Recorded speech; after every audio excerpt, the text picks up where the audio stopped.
ನಮಸ್ಕಾರ ಸ್ನೇಹಿತರೆ. ವರಮಹಾಲಕ್ಷ್ಮಿ ಹಬ್ಬ ಬಂದಾಗೆಲ್ಲ ಗೊರವನಹಳ್ಳಿ ಮಹಾಲಕ್ಷ್ಮಿ ದೇವಸ್ಥಾನ ಸುದ್ದಿಯಾಗುತ್ತೆ. ಈ ಟೈಮಲ್ಲಿ ಇಲ್ಲಿಗೆ ಕಾಲಿಡೋಕ್ಕೂ ಆಗಲ್ಲ, ಅಷ್ಟು ರಶ್ ಇರುತ್ತೆ. ಇಂಥ ಭಕ್ತರ ದಂಡು ಹೊಂದಿರೋ ಗೊರವನಹಳ್ಳಿ ಮಹಾಲಕ್ಷ್ಮಿಯ ಕತೆ ಗೊತ್ತಾ? ಅಲ್ಲಿ ಮಹಾಲಕ್ಷ್ಮಿ ನೆಲೆಸಿದ್ದು ಹೇಗೆ? ಅಲ್ಲಿರುವ ಅಜ್ಜಿಗೂ ಲಕ್ಷ್ಮೀ ದೇವಿಗೂ ಅದೇನು ನಂಟು? ಆ ಅಜ್ಜಿಗೂ ದೇವಸ್ಥಾನ ಕಟ್ಟಿದ್ಯಾಕೆ? ಎಲ್ಲವನ್ನ ಈ ವಿಡಿಯೋದಲ್ಲಿ ಎಳೆ ಎಳೆಯಾಗಿ ಹೇಳ್ತೀವಿ. ಅದಕ್ಕೂ ಮುನ್ನ ನೀವಿನ್ನೂ ನಮ್ಮ ಚಾನಲ್ಗೆ ಸಬ್ಸ್ಕ್ರೈಬ್ ಆಗಿಲ್ಲ ಅಂದ್ರೆ ಈಗಲೇ ಆಗಿ ಸಪೋರ್ಟ್ ಮಾಡಿ. ಮಹಾಲಕ್ಷ್ಮಿ ದೇವಸ್ಥಾನ ಅಂದ ಕೂಡಲೇ ನಮಗೆ ನೆನಪಾಗೋದು ಕೊಲ್ಹಾಪುರದ ಮಹಾಲಕ್ಷ್ಮಿ.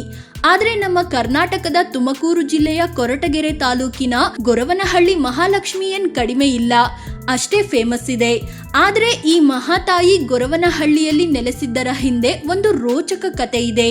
ಅದು 1750ರ ಸಮಯ. ದೇಶದಲ್ಲಿ ಬ್ರಿಟಿಷರ ಆಳ್ವಿಕೆ ಇತ್ತು.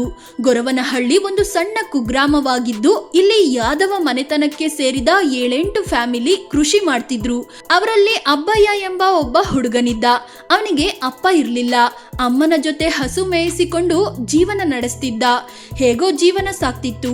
ಹೀಗಿರುವಾಗ ಒಂದಿನ ಸಂಜೆ ಅಬ್ಬಯ್ಯ ಕೆರೆಯಲ್ಲಿ ಕೈಕಾಲು ತೊಳಿತಿದ್ದ.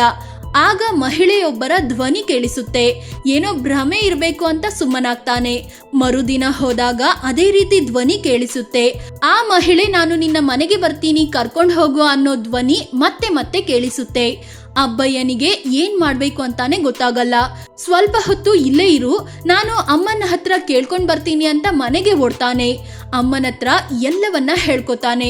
ಆಗ ಅಮ್ಮ ಸ್ವಲ್ಪ ಹೊತ್ತು ಯೋಚನೆ ಮಾಡಿ ಅಬ್ಬಯ್ಯಂಗೆ ಹೇಳ್ತಾರೆ, ನೀನು ಮತ್ತೆ ಕೆರೆ ಬಳಿ ಹೋಗಿ ದೆವ್ವ ಆದ್ರೆ ಬರ್ಬೇಡ, ದೇವರಾದ್ರೆ ಬಾ ಅಂತ ಹೇಳು ಅಂತ ಮಗನಿಗೆ ಹೇಳ್ತಾರೆ. ಅಬ್ಬಯ್ಯ ಮತ್ತೆ ಕೆರೆ ಹತ್ರ ಓಡ್ತಾನೆ. ಮಹಿಳೆಯ ಧ್ವನಿ ಬಂದ ಜಾಗಕ್ಕೆ ಬಂದು ಅಮ್ಮ ಹೇಳ್ಕೊಟ್ಟಿದ್ದನ್ನ ಹೇಳ್ತಾನೆ. ದೆವ್ವ ಆದ್ರೆ ಬರ್ಬೇಡ, ದೇವರಾದ್ರೆ ಬಾ ಅಂತ. ನೋಡುತ್ತಲೇ ಕೆರೆಯ ಮೇಲೆ ವಿಗ್ರಹ ಉದ್ಭವ ಆಗುತ್ತೆ. ಆ ವಿಗ್ರಹದಲ್ಲಿ ಶಂಖ, ಚಕ್ರ, ತ್ರಿಶೂಲ, ಪದ್ಮ, 2 ಕಮಲ ಇರುತ್ತೆ. ಅದೇ ಗೊರವನಹಳ್ಳಿ ಮಹಾಲಕ್ಷ್ಮಿಯ ವಿಗ್ರಹ. ಅಬ್ಬಯ್ಯ ವಿಗ್ರಹ ತಲೆ ಮೇಲೆ ಹೊತ್ಕೊಂಡು ಮನೆಗೆ ಬಂದ. ಅಮ್ಮನಿಗೂ ಖುಷಿ, ಆಶ್ಚರ್ಯ ಎರಡೂ ಒಟ್ಟಿಗೆ ಆಗುತ್ತೆ. ಡೈಲಿ ವಿಗ್ರಹಕ್ಕೆ ಪೂಜೆ ಮಾಡೋಕೆ ಶುರು ಮಾಡ್ತಾರೆ. ದಿನ ಕಳೆದಂತೆ ಅಬ್ಬಯ್ಯನ ಅದೃಷ್ಟ ಬದಲಾಗ್ತಾ ಹೋಯ್ತು. Full rich ಆಗೋದ್ರು.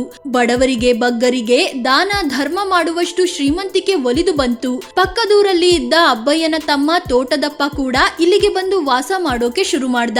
ಅಷ್ಟರಲ್ಲಿ ಇವರ ಮನೆಯಲ್ಲಿದ್ದ ಮಹಾಲಕ್ಷ್ಮಿ ಬಗ್ಗೆ ಊರಿನ ಜನಕ್ಕೆ ಗೊತ್ತಾಯ್ತು. ಎಲ್ಲರೂ ಬಂದು ಪೂಜೆ ಮಾಡ್ಕೊಂಡು ಹೋಗೋಕೆ ಶುರು ಮಾಡಿದ್ರು.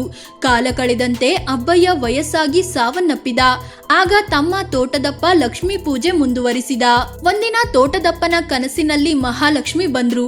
ನಾನು ಇಲ್ಲಿದ್ದು ಸಾಕು, ಊರ ಹೊರಗೆ ನನಗೊಂದು ಮಣ್ಣಿನ ಗುಡಿ ಮಾಡಿಕೊಡು ಅಂತಾರೆ. ಆ ತಾಯಿಯ ಆಸೆಯಂತೆ ಊರಿನ ಹೊರಭಾಗದಲ್ಲಿ ಲಕ್ಷ್ಮಿ ಗುಡಿ ಕಟ್ಟಿಸ್ತಾನೆ ತೋಟದಪ್ಪ. ಅಲ್ಲಿ ಪೂಜೆ ಪುನಸ್ಕಾರ ಮುಂದುವರಿಯುತ್ತೆ. ಆದ್ರೆ ಮಹಾಲಕ್ಷ್ಮಿ ಮನೆಯಿಂದ ಹೋದ್ಮೇಲೆ ಮನೆಯಲ್ಲಿ ದಾರಿದ್ರ್ಯ ಆವರಿಸಿಕೊಳ್ಳುತ್ತೆ. ತೋಟದಪ್ಪ ಬೇಸರದಿಂದ ಊರೇ ಬಿಟ್ಟು ಹೋದ. ನಂತರ ಅದೇ ಊರಲ್ಲಿದ್ದ ಚೌಡಯ್ಯ ಲಕ್ಷ್ಮಿ ಗುಡಿಯಲ್ಲಿ ಪೂಜೆ ಮುಂದುವರಿಸಿಕೊಂಡು ಬಂದ. ಈ ನಡುವೆ ಒಂದಿನ ಮಹಾಲಕ್ಷ್ಮಿಯ ಗುಡಿಯಲ್ಲಿ ಒಂದು ಮಹಾ ಪವಾಡವೇ ನಡೆದು ಬಿಡುತ್ತೆ. ಮಧ್ಯರಾತ್ರಿಯಲ್ಲಿ 4 ಕಳ್ಳರು ಚೌಡಯ್ಯನ ಮನೆ ದೋಚೋಕೆ ಬಂದಿರ್ತಾರೆ. ಈ ವೇಳೆ ಲಕ್ಷ್ಮಿ ಗುಡಿಯ ಹಿಂಭಾಗ ಬಚ್ಚಿಟ್ಟುಕೊಂಡು ಪ್ಲಾನ್ ಮಾಡ್ತಿರ್ತಾರೆ. ಆದ್ರೆ ಇದ್ದಕ್ಕಿದ್ದಾಗೆ ಕಳ್ಳರ ಕಣ್ಣು ಮಂಜಾಗಿ ಏನೂ ಕಾಣದೆ ಅಲ್ಲೇ ಬಿದ್ದು ಬಿಡ್ತಾರೆ. ಕಣ್ಣು ಕುರುಡಾಗಿ ಹೋಗುತ್ತೆ. ಬೆಳಗ್ಗೆ ಆಗುತ್ತೆ.